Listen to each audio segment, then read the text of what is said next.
Moi, je suis un fou depuis, donc j'ai commencé parce que je suis fan de cuisine, donc je fais une tournée nationale.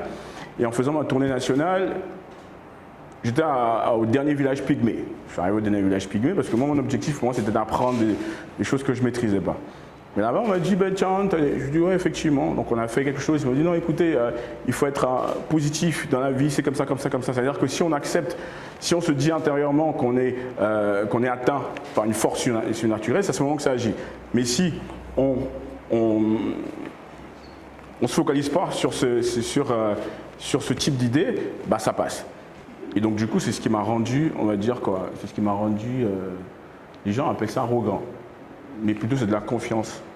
C'est ce qui a renforcé la confiance en soi et l'estime que je peux me porter. Et moi j'ai un slogan qui dit « Personne ne m'impressionne, je suis ma propre star ». Vraiment personne. Personne, j'ai vraiment envie de dire, la chance que j'ai, moi, quand je rentre dans le métier, c'est que je suis un autodidacte. Je n'ai pas fait l'école de cuisine. Et donc du coup, quand je reviens à Libreville, je rencontre un monsieur qui me dit « Tu fais quoi dans la vie ?» Et je dis « Écoute, je suis restaurateur. » Ça me donne bien, je vais te connecter parce que je suis comptable dans un établissement, on a besoin de cuisiniers. Et je dis ok, donc je rentre là. J'ai cru que je faisais de la restauration, j'ai cru que j'étais un restaurateur. Entre-temps, j'étais je sais pas, peut-être un mécanicien, un type qui pensait qu'il faisait de la cuisine. Entre-temps, il ne faisait pas de la cuisine. Et quand je suis rentré pour la première fois dans la cuisine, alors, la chance que j'avais, c'est que j'étais le tout premier à rentrer. Et du coup, mon objectif au départ, c'était d'apprendre les ustensiles, le nom de chaque ustensile et le nom de chaque produit. Ce n'était pas suffisant parce qu'en fait, quand tu rentres dans une cuisine, on n'a pas encore lancé l'activité, donc tu n'as pas les produits qu'il faut, tu n'as même pas les ustensiles qu'il faut parce que ça venait à chaque fois. Et donc du coup, quand le recrutement officiel a été effectué et que toute la brigade a été opérationnelle et qu'il fallait définir les postes, on m'a mis, dans un premier temps, au garde-manger. Je n'ai pas compris pourquoi on m'était au garde-manger. Je me suis dit, attends, je suis le plus ancien, on m'aurait mis au chaud, par exemple. Et on m'a mis au garde-manger. Pourquoi on m'a mis au garde-manger? Parce que mon chef a justement voulu que je puisse apprendre. Moi, ce qui était bien, c'est que le type, en me mettant au garde-manger, parce qu'au garde-manger, on t'apprend les bases de la cuisine. Comment faire une salade, comment faire une mise en bouche, comment redonner vie à une nature morte. Ça s'apprend au garde-manger. Et ce qu'on appelle garde-manger, c'est là où on fait les entrées, le froid. Et je ne savais pas que lui, il voulait m'enseigner des bases. Et donc, du coup, là, c'est magique. Donc, c'est-à-dire que même si ce n'était pas le tourne de Rossini, mais la beauté que je mettais à l'assiette te donne envie de manger. Et du coup, c'est comme ça que j'ai dû évoluer. Quand on me dit on veut une crêpe Suzette, c'est quoi la crêpe Suzette? Dans les toilettes, vite fait. C'est quoi une crêpe Suzette? On te montre le procédé, vite fait, et tu travailles là-dedans. Et du coup, ça m'a permis de connaître un certain nombre de choses. Et quand j'arrivais au restaurant, à l'hôtel, et que je voyais, on travaillait sur des choses que je faisais en off, j'avais plus confiance en moi. Et ça me rassurait de plus en plus. Moi, quand j'ai commencé la cuisine, je faisais les pizzas, les brochettes de poisson, les rognons, brochettes de rognons, brochettes de poulet. J'ai fait quoi? Les burgers, les petits trucs de 2500. Là, t'es pas dans la gastronomie. Là, c'est autre chose. Et du coup, quand le restaurant me revenait, qu'est-ce que je me suis dit? Ben, super, je vais épargner. Pourquoi? Parce que j'avais un projet d'avenir. C'est ce qui est intéressant à ce niveau, c'est le projet d'avenir. Le problème, c'est quoi? J'ai pas de formation professionnelle. Et je ne peux pas prétendre à des gros salaires. Pourquoi? Parce que généralement, quand tu dis, écoute, je suis un chef cuisinier, donne-moi ton CV. Tu as fait quelle école? C'est quoi ton diplôme? Et donc, ça crée un frein dans la tête. Je me suis dit, ok, la vérité, c'est que si je veux vivre décemment de ce métier, il va falloir que je crée mon univers fantasmé, personnel. Et pour ça, il va falloir investir sur ma personne. Donc, je décide, avec mon restaurant, d'épargner. J'ai épargné pendant 4 ans. En épargnant, qu'est-ce qui se passe? Je décide de faire le tour du Gabon, parce qu'il n'y a pas une école qui forme au Gabon sur la cuisine gabonaise. Ce qui se passe avec des établissements actuels, j'ai envie de dire, ils forment des gens à être des bons répétiteurs. Moi, c'est pas ça qui m'intéresse. Et qu'est-ce que je fais? Au bout d'un moment, Dieu merci, j'avais fait un compte fermé de 4 ans, parce qu'après j'ai fait faillite. Pourquoi? Parce que je confonds l'argent de la caisse à ma poche. La vérité, ce qui a permis d'être le chef que je suis aujourd'hui, c'est la créativité. La vérité. Parce que j'ai eu quoi? Un projet d'avenir. Le problème, c'est que si vous n'avez pas des projets d'avenir, on se laisse séduire par le premier gourou qui passe.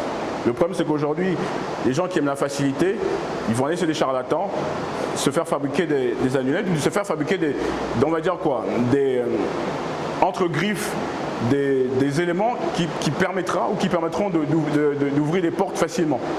Ça, c'est la personne qui n'a pas de projet ou qui vit le jour le jour. Mais moi, étant donné que j'avais un projet de société, mon objectif était de me battre chaque jour afin d'atteindre cet objectif. Et la vérité, c'est ce que j'ai fait quotidiennement et c'est ce que je continue de faire aujourd'hui. Parce que moi, je savais très bien que je n'allais pas être riche en restant éternellement dans ma cuisine et je n'allais pas être riche en faisant les Nike ou les pizzas. C'est pas possible. Pour être riche, il faut viser gros. Il faut viser le gros poisson. Et pour viser le gros poisson, il faut faire quoi? Il faut se former. Ils m'ont pris Bocuse d'Or. Parce que le Bocuse d'Or, c'est le plus grand concours de cuisine au monde. Je l'ai eu au Maroc. Pourquoi? Déjà, à cause de ma tournée nationale, parce que je ne l'aurais jamais eu si je n'avais pas fait de tournée nationale. C'est pas possible, parce qu'à l'époque, j'étais dans la reproduction. Mais en faisant la tournée nationale, je suis passé de reproducteur à créateur. Quand tu es créateur, moi ce que je vends, ce n'est pas le poulet que je vends, c'est mon expérience.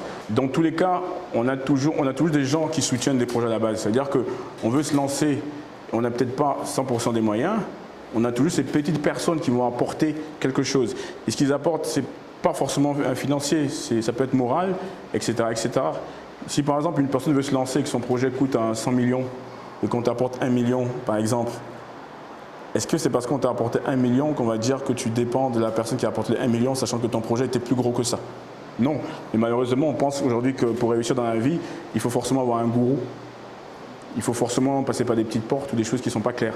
Mais je pense qu'avoir de l'ambition, c'est d'abord assumer le fait que si par exemple on manque d'un savoir, il faut se cultiver. C'est très important. Moi, dans mon domaine, je me cultive tous les jours. Et étant donné que je veux faire de la cuisine gastronomique, ma cuisine, j'ai du matériel qu'on ne trouve pas dans certains hôtels ou des cuisines au Gabon. Pourquoi? Parce que je suis un professionnel, je veux du bon matériel. Le futur, c'est l'Afrique.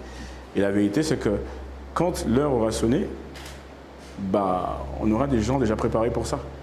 Et la vérité, c'est que dans tous les pays au monde actuellement, c'est le retour aux sources qui est prôné. Et dans tous les pays du monde, vous allez avoir des chefs cuisiniers révolutionnaires qui, à un moment donné, se sont dit on va mettre de côté une cuisine extérieure pour développer la cuisine de notre pays. Et du coup, aujourd'hui, le Gabon n'est plus en reste. On est dessus avec le chef au miel. Mais aujourd'hui, par exemple, il y a beaucoup de gens qui parlent de cuisine locale et qui savent que ceux qui sont honnêtes diront que c'est chef au miel qui a lancé le mouvement. Et sans prétention aucune. En gros, c'était la petite expérience que j'ai voulu présenter avec vous. Mais tout ce que je vais terminer en disant ceci. Soyez créatifs, soyez confiants. Le savoir est une arme. Et comme je dis, moi, ce qui me réconforte, c'est personne ne m'impressionne, je suis ma propre star. Et puis j'ai un autre slogan qui dit soyez heureux, la vie est belle. C'est-à-dire que, et je comprends que chaque déception est une bénédiction déguisée. Je suis convaincu d'une chose, que nous sommes une génération différente. Exactement. Je suis convaincu que dans quelques années, pas moins de 3 ans, 4 ans, 5 ans, nous aurons des milliardaires dans cette salle. Regardez-vous, il y a quelques années, visualisez. Regardez-vous maintenant, aujourd'hui. Est-ce que vous n'êtes pas fiers des personnes que vous êtes devenues? Parce que dans cette salle, il n'y a pas de hasard. Soyez-en sûrs. Si vous êtes dans cette salle actuellement avec nous, c'est que vous êtes destinés à faire des choses inexplicables. Les gens diront de vous dans 2 ans que vous êtes dans une secte. Mais oui, vous êtes dans la meilleure secte. Vous êtes dans la secte où on apprend à tout le monde les mêmes secrets de réussite. Vous êtes dans la secte où on vous dit que la première base d'un entrepreneur, c'est sa foi intérieure. Et le plus gros secret de la réussite, c'est la connexion avec Dieu et les autres. Moi, je reste convaincu d'une chose, nous avons du potentiel. C'est la manière dont nous allons utiliser notre potentiel qui va déterminer ce